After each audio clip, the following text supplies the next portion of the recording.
Gloria a Dios. Damos inicio a nuestro encuentro con Dios hoy. Y tenemos cosas lindas para hablar, para ministrar. Esto es parte del preencuentro. Vamos a sentar algunas bases hoy referentes al encuentro con Dios. Y quiero por favor que usted preste mucha atención, porque quien va a estar dando este encuentro con Dios después es usted. El encuentro con Dios está orientado básicamente a los nuevos convertidos. Por eso los temas que vamos a tratar aquí, muchos de ellos es para sentar bases en la vida cristiana para el nuevo convertido, pero nos sirve a todos, porque ustedes verán que son principios que nos convienen nosotros recordarlos, ministrarlo a nuestra vida, porque toda palabra es útil para enseñar, para corregir, para redarguir, para instruir en justicia. Amén. Y también por esto quiero decirle que si usted tiene 10 años de ser cristiano, o tal vez 20, o tal vez 50 años de ser cristiano, por favor, compórtese ahora como un nuevo convertido. Todos somos nuevos convertidos. Así es que abra su corazón, abra su mente. Quítese un poco del tabú y de las cosas que usted aprendió. Imagínese que usted no sabe nada y que llega ahora a la iglesia y comienzan a ministrarle los fundamentos cristianos. Así es que todos somos nuevos convertidos. Vamos a hablar hoy del pecado y sus consecuencias. El pecado y sus consecuencias. Y antes de entrar al pecado, déjeme recordar que el mundo está regido por leyes y principios. La ley de la gravedad, la ley de la termodinámica, la ley de la física, la ley de Newton. Todas esas leyes apenas la descubrieron, nadie la inventó, la descubrieron. Ellas existen y ellas son las que rigen el universo. Así es como hay leyes que rigen el mundo físico, también hay leyes espirituales que rigen el mundo espiritual. Una cosa muy importante que quiero sentar y lo va a oír muchas veces en el encuentro es que lo que nosotros hacemos en el mundo físico tiene también su aval en el mundo espiritual. Muchas de las cosas que acontecen en el mundo físico ya han sido establecidas en el mundo espiritual. Y a veces viceversa. Con lo que decimos y hacemos, establecemos principios en el mundo espiritual que después vuelve como un espejo, como un reflejo a nuestra vida. Y muchas veces por eso estamos cosechando cosas que fueron establecidas en el mundo espiritual. De aquí vamos a usar bastante la palabra legalidad. Legalidad es, por un lado, el permiso dado a los demonios para operar en una vida, en una familia, en una nación, a través de esos principios que se le han dado a ese o esos demonios, que puede ser a través del pecado y de muchas otras cosas. Hoy nos vamos a concentrar a hablar del pecado. El pecado tiene consecuencias. La Biblia lo dice de muchas maneras, en muchos versículos habla de las consecuencias del pecado. Eclesiastés capítulo 10 versículo 8 dice: el que cava la fosa, en ella se cae. Al que abre brecha en el muro, la serpiente lo muerde. Se acabó. Si usted abre una brecha en el muro, no hay cómo escapar de eso. La serpiente lo va a morder. Algún día lo muerde. Como yo decía el domingo pasado, el enemigo te da gabela, te da chance, pero cuando ala la alfombra, el tapete, es para derrumbarnos. Así es que si usted abre brecha en su vida, si usted le da lugar a Satanás en su vida, si usted le da permiso al enemigo en su vida, el enemigo entra, como dice un amigo mío brasileño, para detonar. Detonar es explotar la bomba. ¡Bum! Para eso entra el enemigo en una vida, para destruirla. Jesucristo reveló el plan del enemigo cuando dijo que Satanás viene para robar, matar y destruir. A eso viene la serpiente. La serpiente viene a matar. La paga del pecado es. La paga del pecado es. Yo puse ahí algo para recordarme cuando yo tenía los años de mi juventud. No pasaron tantos años, un par de años. Cuando yo tenía 16 años por ahí. Tengo más de 50 ya, más exacto 51 añitos. En los años de los 15, 16, tal vez 18 años, llegó a República Dominicana un libro llamado El Purgatorio Pentecostal. Ese libro se hizo famoso en esa época y yo me ponía a pensar, ¿y por qué será que hizo tanto alboroto? Bueno, que yo oí mucho alboroto porque yo era joven y es entre la juventud que esas cosas que trataba ese libro específicamente encuentra como más cabida, porque tú sabes, la juventud es siempre como revolucionaria. La juventud como que se revela al sistema de cosas, a las cosas que él cree que no están bien. Y una de las cosas que nosotros pensábamos que no estaba bien era la manera como la iglesia trataba a cosas que de hecho hablé de algunas de ellas el domingo pasado aquí, que realmente eran equivocadas, maneras de disciplinar a una persona. Imagínese usted, en mi época se disciplinaba a una persona porque se cortara el pelo aquí adelante. Cosas así, cosas extremas. Y ese libro llega en ese momento para hablar del purgatorio pentecostal, la manera como las iglesias pentecostales castigaban a sus miembros por hacer una u otra cosa. Bueno, algunas cosas estaban correctas, algunas cosas estaban bien, pero el tema entraba tan profundo en mezclar las cosas que el libro llegaba al punto de decir que todo pecado es pecado y que igualmente el que fornica peca contra Dios, como también el que dice una mentira peca contra Dios. La paga del pecado es muerte. Todo es pecado. O sea, ¿por qué al pastor no se le pone una disciplina porque dijo una mentira o porque se iró? Porque al pastor también no se excluye de la iglesia porque dijo tal y tal cosa. Y entonces por ahí se iba para agrupar a todo el mundo bajo la misma categoría, para entonces decir por qué son tan severos contra esta y esta y esta persona. Bueno, yo he escuchado varias veces a varias personas tomar este versículo para decir precisamente que la paga del pecado es muerte. Incluye a todo pecado diciendo la paga del pecado es muerte. Ahora bien, yo le voy a pedir a usted que usted lea a ese capítulo, Romanos capítulo 6. Póngalo ahí como homework. Romanos capítulo 6. Romanos capítulo 7 y Romanos capítulo 8. Léalo, estúdielo y estudie el contexto, porque texto fuera de contexto es pretexto, y tiene que estudiar el contexto para saber por qué el apóstol Pablo dice la paga del pecado es muerte. ¿De qué pecado está hablando? ¿En qué contexto él está hablando? El capítulo 7 le va a dar una luz para que usted se contextualice y sepa de qué condición de vida el apóstol está hablando. De su condición de vida en la ley, de la ley que llegó y que le mostró el pecado que ya había en él, y por lo tanto la ley misma le ayudó a que el mismo pecado lo matara. Y entonces él dice, y me mató el pecado. ¿Cómo que lo mató si estaba vivo y estaba escribiendo una carta? Y entonces así sucesivamente explica lo que es el pecado. Pero ahora le voy a leer un versículo para que usted vea lo que la Biblia dice. Olvídese lo que le dijo el maestro Chilinga. Olvídese lo que le dijo Pepito. Olvídese lo que le dijo fulanito. Lo que la Biblia dice. Que vamos a ver lo que la Biblia dice. Mire lo que la Biblia dice. Ahí está. Porque la paga del pecado es muerte. Ahora bien, mire a Primera de Juan 5. Primera de Juan 5, versículo 16. Si alguno ve a su hermano cometer pecado que no sea de muerte, pedirá y Dios le dará vida. Esto es para los que cometen pecado que no sea de muerte. Hay pecado de muerte, por el cual yo no digo que se pida. Toda injusticia es pecado, pero hay pecado no de muerte.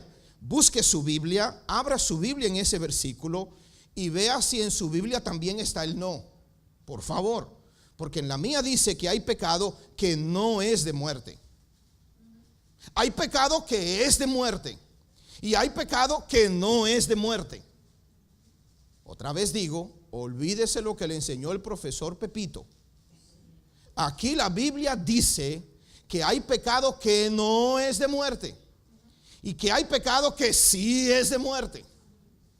¿Estamos de acuerdo? La Biblia suya lo dice. La pregunta ahora grande es, la pregunta del millón: ¿y cuál es el pecado de muerte? y cuál es el pecado que no es de muerte. Déjeme, antes de mostrarle cuáles algunos de los pecados que son de muerte, decirle que es muy diferente el pecado imperdonable al pecado de muerte. No es lo mismo. ¿Me entendió lo que dije? Se lo voy a repetir otra vez. El pecado imperdonable no es lo mismo que el pecado de muerte. Se lo voy a repetir otra vez. Pecado imperdonable, que es la blasfemia contra el Espíritu Santo, que no se perdona, no es lo mismo que pecado de muerte. Pecado de muerte es otra cosa, no es pecado imperdonable. El pecado de muerte tiene perdón. El pecado de muerte puede ser perdonable. Se lo voy a mostrar por la palabra.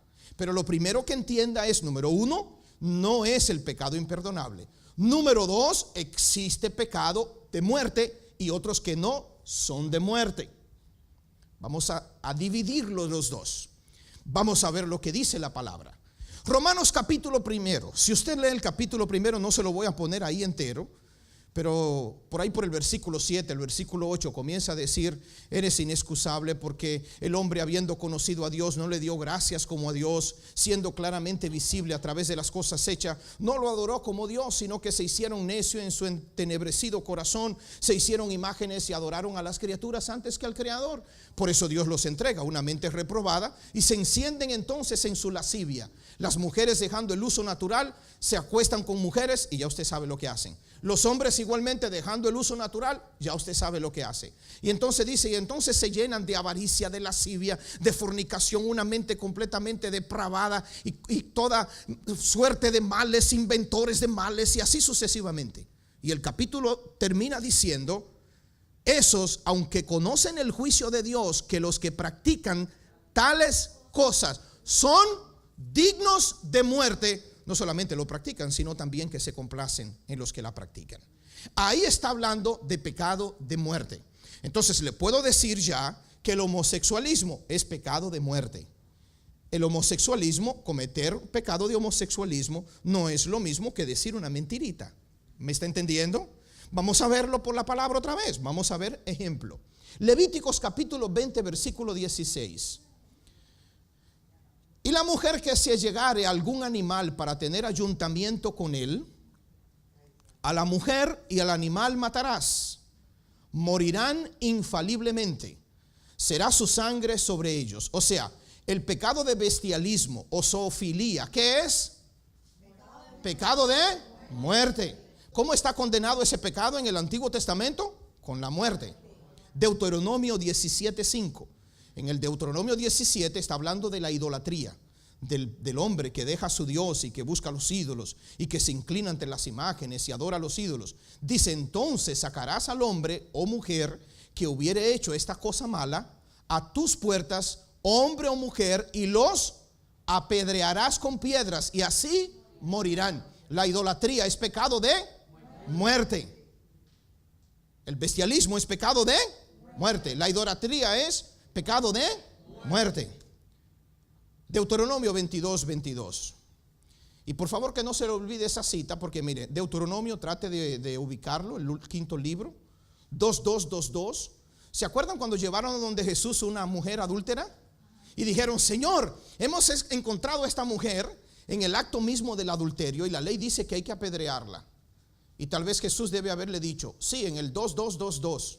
Los dos, hay que traerme a los dos. ¿Dónde está el hombre? ¿Por qué ustedes son tan malvados, impíos y duros de corazón que me traen solamente a la mujer? Y el hombre, y no lo agarraron a los dos.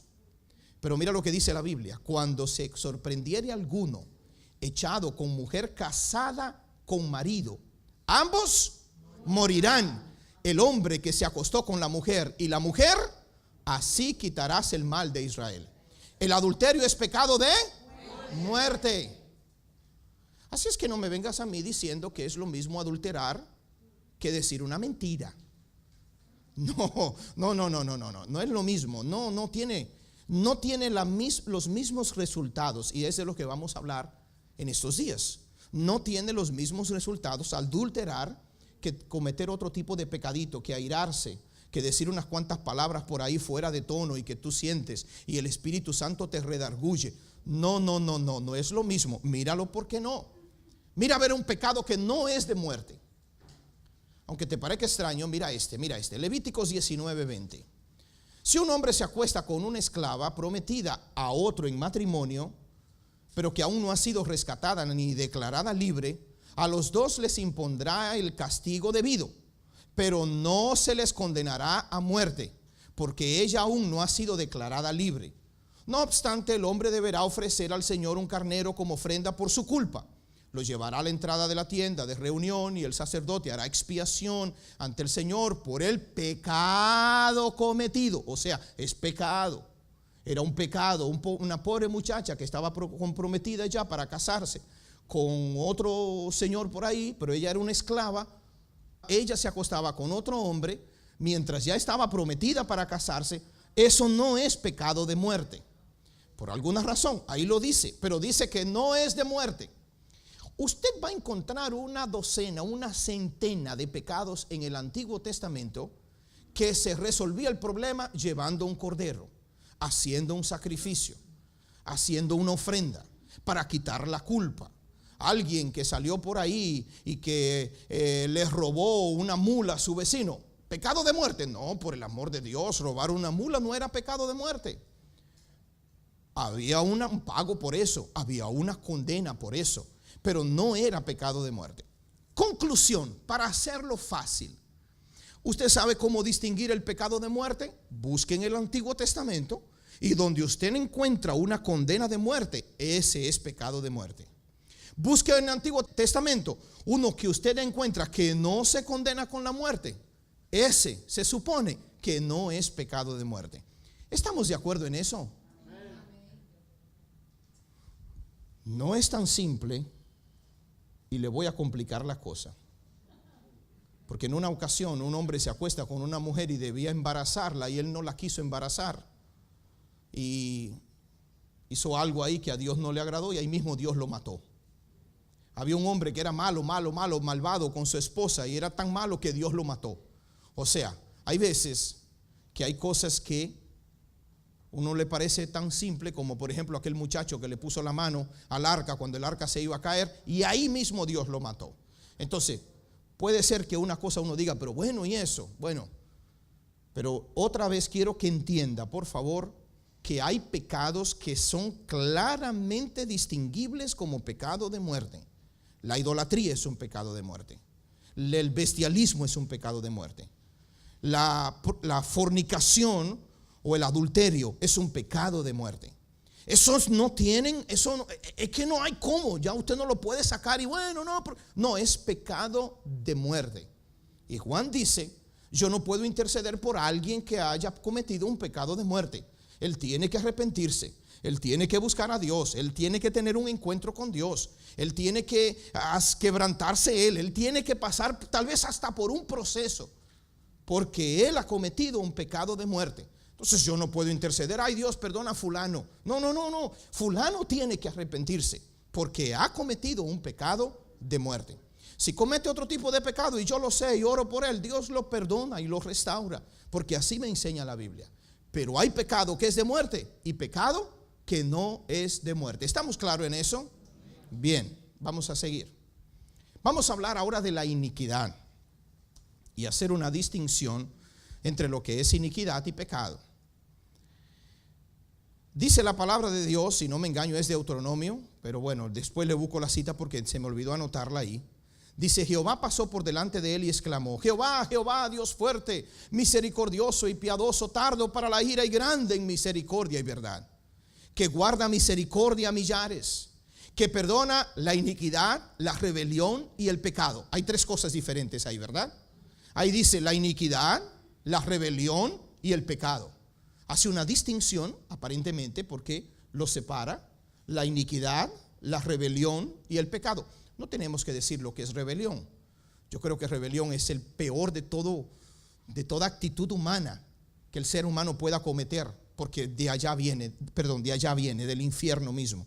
Satanás se rebeló contra Dios y es uno de los pecados que Dios no tolera, la rebelión.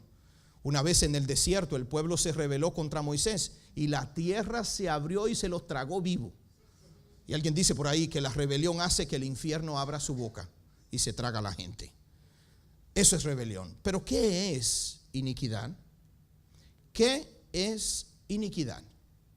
Porque nosotros hablamos siempre sobre el pecado y le decimos a la gente, admonestamos a la gente que no pequen, que no digan esto, que no hagan aquello. Pero ¿qué es iniquidad? La iniquidad va más atrás del pecado. La iniquidad es algo que también debe ser confrontado. Vamos a ver algunos significados conforme a la palabra original, hebrea o griega. Para los que usan jabón Avon o Avon y perfume Avon, significa maldad, vanidad. Es una palabra original que significa vanidad, por eso le pusieron ese nombre, Avon o Avon, ¿no? Eso es de una palabra hebrea que significa maldad, vanidad. Tohu, del hebreo, que significa ruina, inutilidad. Shatat, del hebreo, que significa pecado. Es así, se traduce pecado. También amartia, de la palabra griega, también significa pecado o errar al blanco. Pero esta palabra, a ver si la pronuncio, ayoaji, yo creo que Víctor se la sabe porque la está repitiendo allí. Víctor, ¿me la puede decir, por favor? Ayoaji. Eso mismo. Ayoaji. Significa iniquidad. Pero mire cómo es el verdadero significado. Se traduce como iniquidad, pero oiga cómo significa realmente. Mala raíz. Torcer algo o torcido. Iniquidad es mala raíz. O sea que la iniquidad va más allá del pecado. Porque cualquier ser humano puede en algún momento equivocarse y cometer pecado. Pero cuando hay una raíz de pecado, cuando hay algo allí que está en lo profundo del corazón que lleva a esa persona a provocar pecado, por más que se esfuerce, por más que luche, por más que trate, es que se desvía ya, que se desvía. Allá en República Dominicana acostumbraban a decir a los cristianos que se volvían al mundo, decían, fulano se desvió, es un descarriado.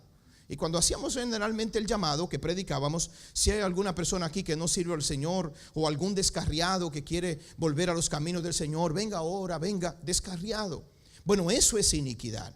Iniquidad es torcido, es descarriado. Es cuando ya uno perdió el rumbo, cuando ya uno se fue hacia el pecado, en dirección del pecado. O cuando hay una raíz de pecado, cuando hay algo profundo ahí adentro. Eso necesita ser confrontado. Eso necesita ser arrancado. Eso necesita ser aniquilado. De raíz. No solamente el pecado, no solamente yo dejar de hacer tal cosa. Porque muchas veces consigo hacerlo. Pero si la raíz queda ahí abajo, en algún momento el enemigo llega y toca. Y le presenta a uno alguna cosa y uno vuelve y cae en el pecado. Eso es porque hay iniquidad. La iniquidad necesita ser aniquilada, necesita ser arrancada, necesita ser confrontada, necesita ser arrancada de raíz. Aleluya. En este encuentro con Dios, Dios arrancará la iniquidad. Declaro en el nombre de Jesús que Dios arrancará de raíz iniquidades. Aleluya, aleluya, aleluya. Oh, gloria a Dios. No solamente el pecado, mas la iniquidad será arrancada por el poder del Espíritu Santo de Dios. Aleluya, aleluya. Así es que prepárese para una cirugía de corazón abierto. Aleluya. Diga, yo abro mi corazón.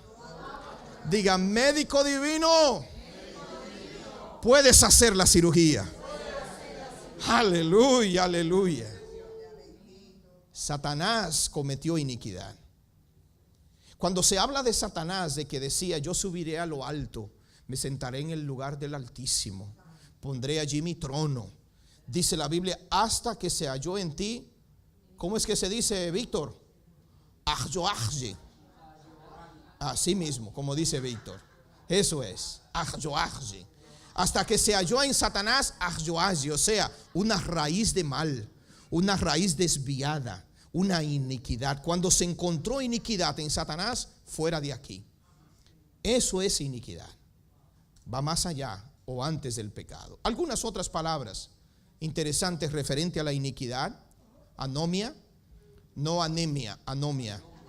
Carencia de ley. Cuando una persona comete iniquidad, él establece su propia ley. Él hace sus propios principios. Él está correcto y los otros son los que están equivocados. Lo que vemos que está aconteciendo en el mundo hoy en día. Lo que vemos que está aconteciendo en Estados Unidos. Que ellos son, como dice la Biblia, llegarían los tiempos en que llamarían a lo bueno malo y a lo malo bueno.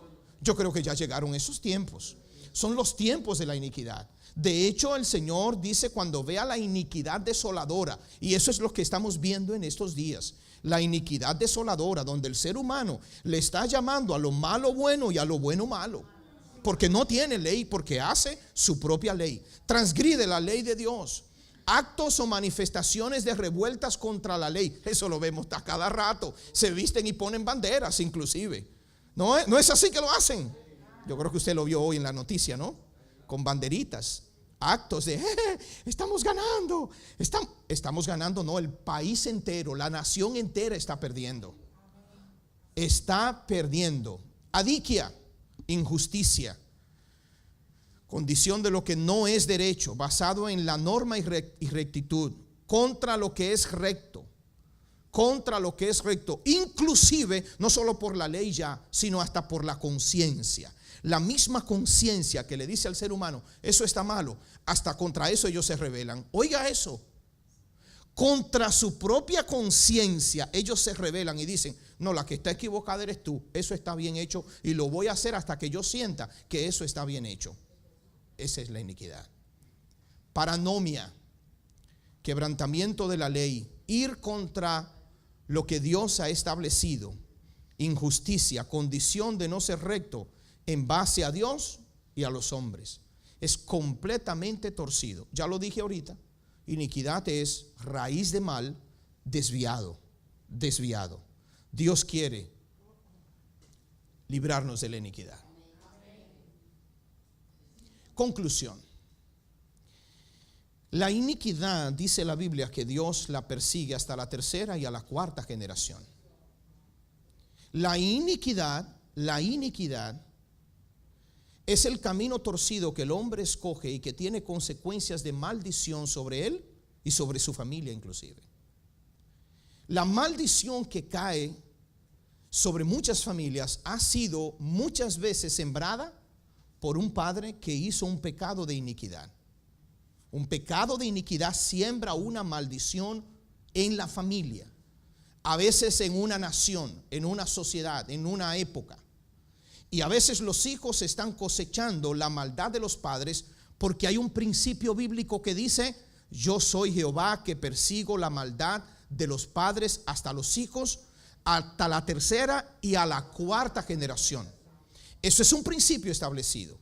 Cuando dije ahorita que el mundo espiritual se rige por principios, vamos a entrar en una de estas, en una materia que habla de la guerra espiritual, que espero que usted esté así bien receptivo ese día para que usted comprenda cómo funciona el mundo espiritual. Pero por ahora, entienda que este principio establece que por nuestro pecado de iniquidad, hasta nuestros hijos, nuestros nietos y nuestros bisnietos pueden pagar. Eso se llama resultado, consecuencia de esa raíz de iniquidad que está sembrada. Pero para una ley existe otra ley. Para usted abolir una ley, usted tiene que usar otra ley mayor. ¿Verdad? Creo que un día hablamos de eso. Hablamos de la ley de la gravedad, que uno puede sostener algo en el aire sin que se caiga, ¿verdad que sí? ¿Cómo lo puede sostener en el aire sin que se caiga? Con la ley de la propulsión, la ley de la velocidad, la ley de la sustentación. Las alas de un avión hacen que él se mantenga arriba y no sea atraído por la gravedad, porque él tiene una ley más fuerte que la ley de la gravedad, mientras que su velocidad sea suficiente para que la presión que sustenta el ala lo mantenga arriba. Si él baja demasiado la velocidad, entonces él se cae y hay un desastre. Pero si él tiene una velocidad suficiente, que esa presión que le está dando al ala es más fuerte que la gravedad, él consigue vencer la ley de la gravedad. Por eso, en la Biblia usted encuentra leyes y principios, y eso es así, y eso está establecido así. Y la Biblia lo dice, que Dios persigue la maldad de los padres hasta los hijos, hasta la tercera y la cuarta generación. Ya, eso es una ley, un principio. Pero ¿cómo me puedo librar de ese principio? Con otro más fuerte, con otro que me pueda ayudar a mí a vencerlo. No porque me da la gana. ¿Cuál es ese principio? Encontramos aquí uno en Ezequiel 18.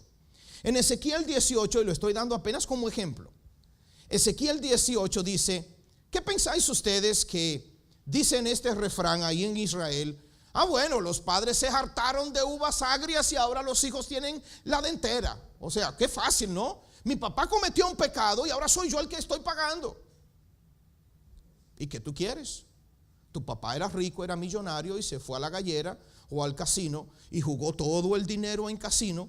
Y ahora, ¿quiénes son los que pagan las consecuencias? Los hijos son pobres y pagan necesidad, ¿verdad? El papá comenzó a usar cigarrillo, los otros comenzaron a usar marihuana, el otro comenzó a usar cocaína, el otro fue ya para la heroína, el otro ya está inventando, imagínese usted qué. O sea, que usted ve que el mal se va multiplicando, va creciendo. Eso es iniquidad. Iniquidad es desvío, desvío, desvío por una raíz de mal que necesita ser arrancada. Ahora, para parar eso y para que ya no se diga más este refrán, Dios establece otro principio y dice: el alma que pecare, esa morirá.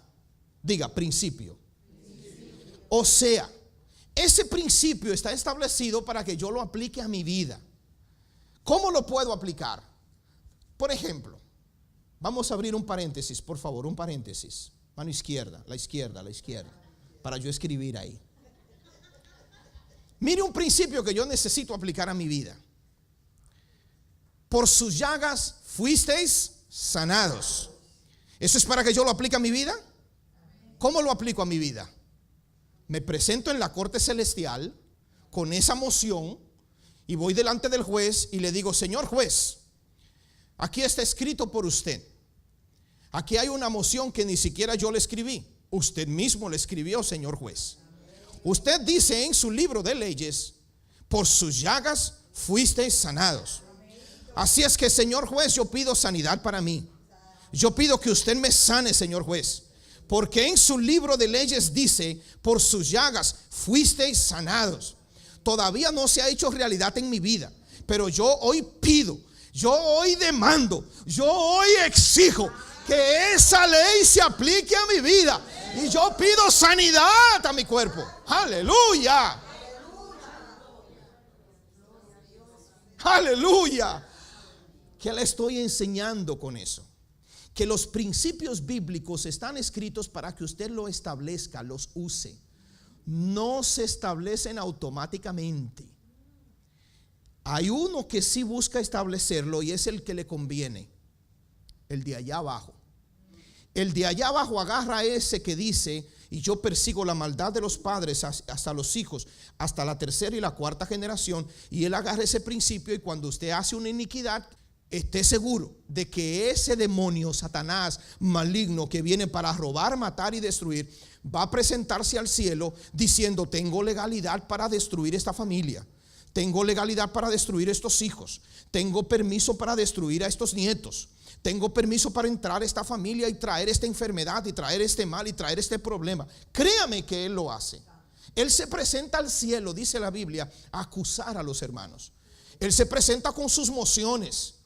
Pero cuando usted llega al cielo y dice esta moción: Padre, señor juez, aquí hay una moción escrita por usted, está en su libro escrita, y esta moción dice que el hijo no llevará el pecado del padre, ni el padre llevará el pecado del hijo. Esta moción dice: el alma que pecare morirá. Y le voy a decir algo más, señor juez: Su Hijo murió en la cruz del Calvario para pagar todo pecado y toda iniquidad. Por eso establezco este principio en mi vida.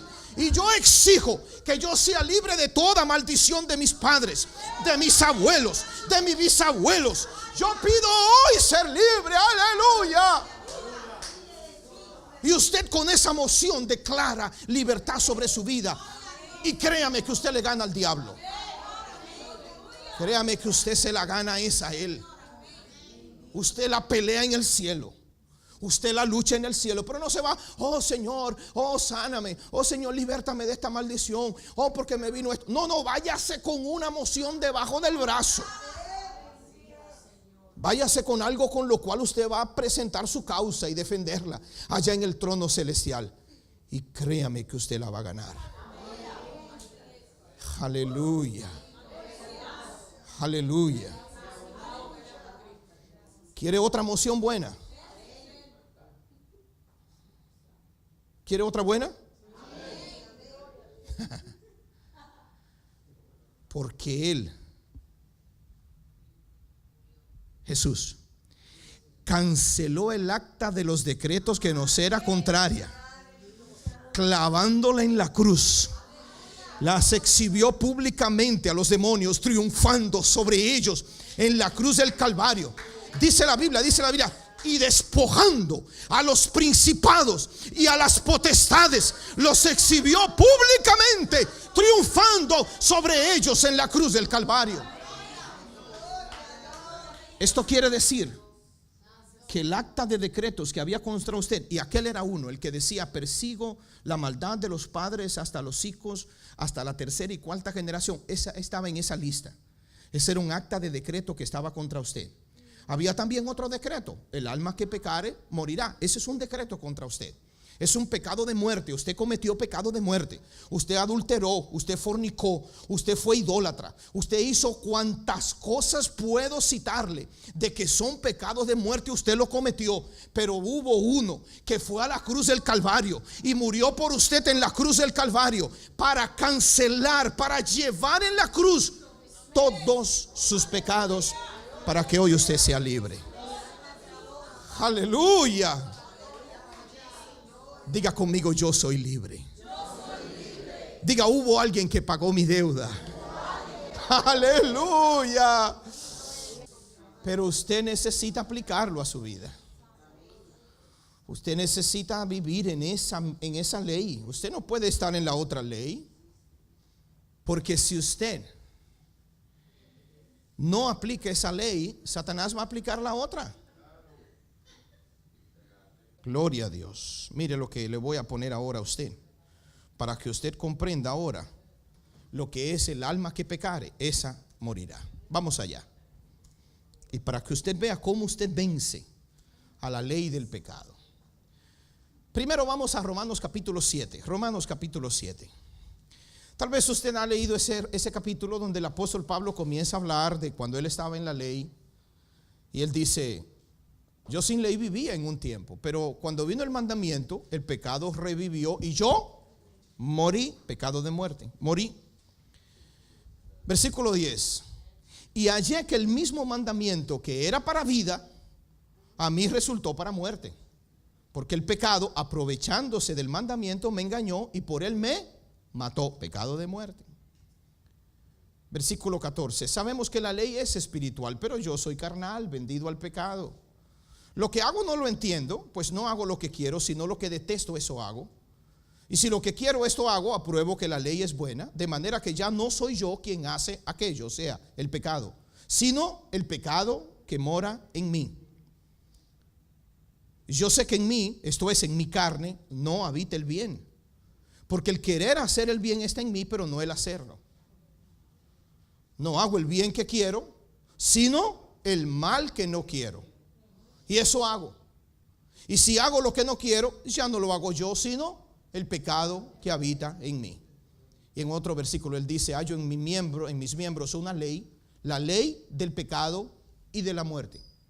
En el capítulo 7 Pablo está diciendo: yo estoy bajo esa ley. Yo estoy bajo la ley del pecado, y esa ley me lleva cautivo a hacer lo que yo no quiero. En mi mente yo quisiera hacer lo bueno, pero no puedo, Porque hay algo mucho más fuerte que yo que me lleva a hacer lo malo, que me lleva a hacer el pecado. Y yo estoy muerto. Ahora yo pregunto, ¿será que Pablo estaba realmente en esa condición ahí? ¿Está usted en esa condición? ¿Se ha visto usted en esa condición y toma eso como disculpa diciendo, mira, soy como Pablo, hago lo que yo no quiero? ¿Está usted ahí? ¿Estoy en esa situación? Diga cómo está ese no hay bien grande. Dígalo, no. Dígalo otra vez.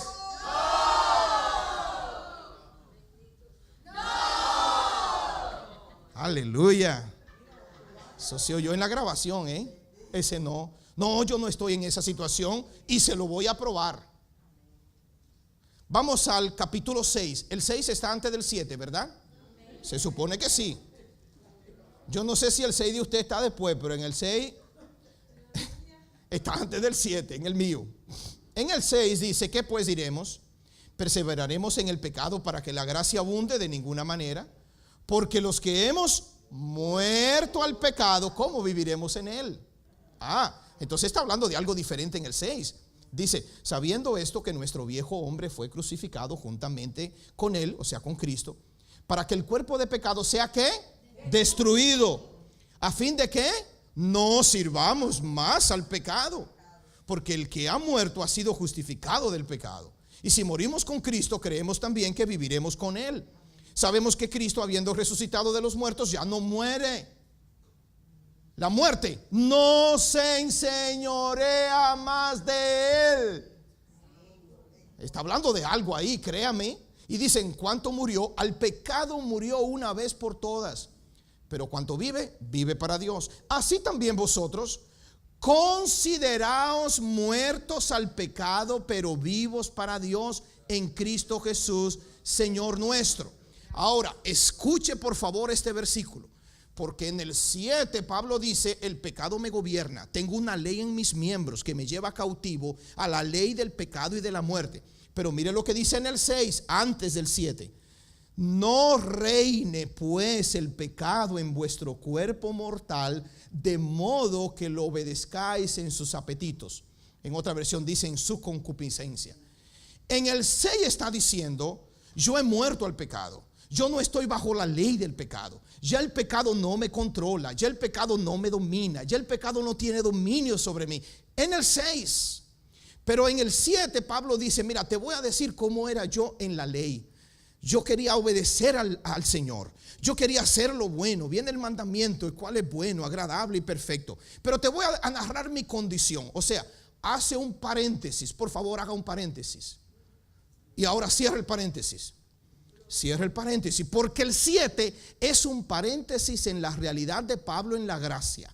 Después de la gracia, que él recibe a Cristo como Señor y Salvador, que ya no es un esfuerzo humano, que ya no es por lo que dice la Biblia, por lo que dice la ley, por lo que el mandamiento dice, sino porque hemos nacido de nuevo, de una simiente incorruptible y gloriosa, que hemos nacido en Cristo Jesús. Ya hemos muerto al pecado. Diga, yo he muerto al pecado. Mira otra vez. Amén. Pero mírelo ahora otra vez. Vamos para que usted vea cómo se cierra el paréntesis. Porque en el 6 se le está diciendo, no estamos más bajo la ley. El pecado ya no se enseñorea más de nosotros. Ya el pecado, ya no reina el pecado en ustedes. Ahora mire otra vez. Lee otra vez el 14, dice, el pecado no se enseñoreará de vosotros, pues no estáis bajo la ley, sino bajo la gracia. Ahora, volviendo al 7, mire la última exclamación que pobre Pablo bajo la ley, otra vez digo, bajo la ley dice, miserable de mí, ¿quién me librará de este cuerpo de muerte? Y entonces dice, gracias doy a Dios por Jesucristo, Señor nuestro. Y comenzando el 8, que es como quien dice, volviendo a la realidad del 6, cerrando el paréntesis, él dice, porque la ley del Espíritu de vida en Cristo Jesús me ha librado de la ley del pecado y de la muerte. ¡Aleluya! Se cerró el paréntesis. El 7 es un paréntesis. El 7 es un Pablo en la ley. Pero no estamos bajo la ley. Así es que no puede el pecado dominarnos. Nosotros tenemos una llave, una ley, una fuerza superior a la ley del pecado y de la muerte que nos mantiene volando. Diga, yo estoy volando. Diga, yo me mantengo volando. Y de aquí, como dicen los dominicanos, de aquí para el cielo, diga. Yes. Aleluya. Mientras estemos llenos de la ley, de la gracia de Jesucristo, de ese espíritu de vida, créame que usted no tiene ni que preocuparse con la ley de la gravedad. O cuando usted va en un avión, usted va mirando para abajo a ver si se cae. No, usted no se preocupa con eso. Usted está tranquilo y usted ya está esperando a qué hora llegue el avión. Bueno, hay algunos que posiblemente sí, de repente están mirando todo el momento. ¿Será que me caigo? ¿Será que no me caigo? Y nervioso. Y dame una pastilla ahí, por favor. Se acabaron las pastillas, dame otra. Pero qué va, mi hermano. Yo me siento en el avión y arranco por ahí. Y allá me despierto. 8 horas, 12 horas, 15, 17 horas. Tranquilo como Camilo. No se va a morir. Diga, Junior. Ya se borró. Diga, ya borré el 7. No, yo no estoy en el 7, por el amor de Dios. Eso era yo cuando estaba bajo la ley de la mente. Eso era cuando yo quería obedecer la ley de Dios por mi mente, por mi esfuerzo. Voy a hacer esto, voy a hacer aquello. Ahora sí lo hago, ahora sí lo hago. Ay, Dios mío, no conseguía. Imagínate, hijo de pastor, criado en la iglesia y oyendo, por cierto, muchos mensajes de ley, muchos mensajes de no hagas. Y yo ahora sí. Y iba a los retiros de jóvenes y me llenaba ya y volvía. No, ahora sí que yo no lo hago. Tú verás. A los 3 días lo estaba haciendo otra vez. Hasta que un día tuve un encuentro con Jesucristo. Hasta que un día yo comprendí que es el Espíritu Santo el que me transforma.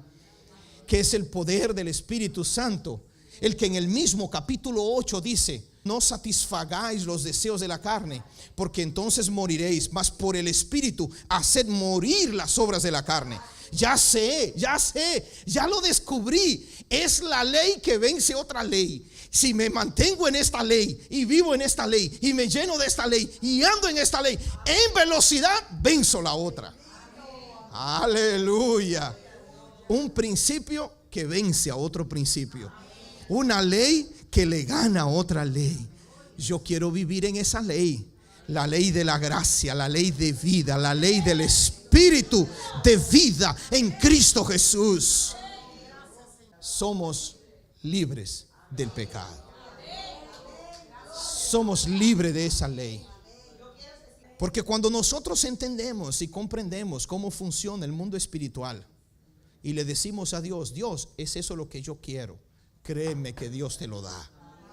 Créeme que Dios, aleluya, Él es un Padre de amor. Él es dador por excelencia y está dispuesto a darnos. Y cuando abrimos el corazón y decimos: Padre, lléname, porque mientras más lleno yo estoy, menos esto me molesta. Como decíamos ayer, mi copa está rebosando. No me entra nada, no me cabe nada. Yo estoy lleno. Ya no, gracia sobre gracia. Aleluya. Yes. Eso es lo que yo quiero. Y eso es lo que seguiremos experimentando. Porque Dios tiene cosas grandes para nosotros. Porque Él nos ama. Y no solamente porque quiere eso para nosotros, sino porque Él quiere usarnos como instrumentos para libertar a los que están ahí afuera, esclavos del pecado, esclavos de la iniquidad. Gente que dice: yo no quiero ser así. Llegan a la corte, a los jueces. El juez los condena y ellos diciendo: Señor juez, yo no quise hacerlo. Es que yo llegué y encontré a mi esposa con otro hombre, como yo vi el otro día en la televisión, en un programa que estaban pasando, y el hombre dijo: señora, yo perdí la cabeza. Y dice: nunca más he podido ver a mis hijos. He perdido mi familia, he perdido mis hijos, pero es que yo perdí la cabeza. Ese es un asunto extremo, pero hay asuntos no tan extremos. Hay personas que se están drogando. El otro día vino una señora aquí con su hijo, que por cierto había estado yendo a una iglesia, y el muchacho me decía: yo no quiero ser así. Es que no puedo, yo quiero librarme, yo no quiero ser igual a mi mamá. Y su mamá es una drogadicta empedernida que la han metido en programa como usted no se imagina. En cuantos programas hay, la han metido y ella no ha podido librarse. Porque hay una iniquidad. Y esa iniquidad pasó también al hijo. Y ahora está en el hijo. Porque el enemigo, Satanás, busca tocar puertas. Y vamos a aprender sobre los espíritus generacionales, cómo ellos operan, cómo ellos buscan, cómo ellos tratan de perseguir y establecer esa maldición por generaciones. Pero vamos a aprender también cómo podemos desarmarlos y echarlos fuera en el nombre de Jesús, para que seamos instrumentos de Dios para liberar a otras personas, para que podamos ser usados por Dios, porque cuando nos llenamos de la presencia y de la gloria de Dios, aleluya, algo pasa, porque Jesucristo mismo lo dijo: el Espíritu de Jehová está sobre mí. Me ungió el Señor para ir a anunciar el año agradable de la buena voluntad de Jehová, para decirle a los presos que salgan de la cárcel, aleluya, para romper las cadenas de los oprimidos por el diablo, para libertar a los cautivos. Cuando salgamos de ese encuentro, mire, vamos a, en el nombre de Jesús, lo declaro, a estar llenos del Espíritu Santo, que cuando usted llegue a su casa y se acueste en su cama, si su marido no fue, que él se levante hablando en lenguas.